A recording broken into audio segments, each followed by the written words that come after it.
will talk about how can you disable friend requests accepted notifications on your Roblox app. We'll go to figure out the solution or know how you can do that in your app.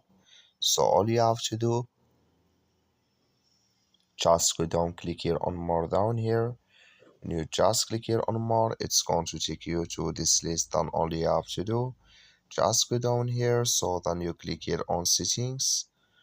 Sorry, when you just click here on settings here, it's going to take you to this list. And all you have to do now, just click on notifications, come to this list here. So just switch into open video here in this list. It's going to show for you like this. Then you click here on mobile push notifications. So then you go down, come here to friend request accepted, click in this sign or this color.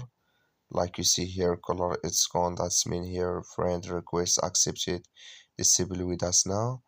That's all you have to do. Thank you for watching. Don't forget to support us by liking and subscribe.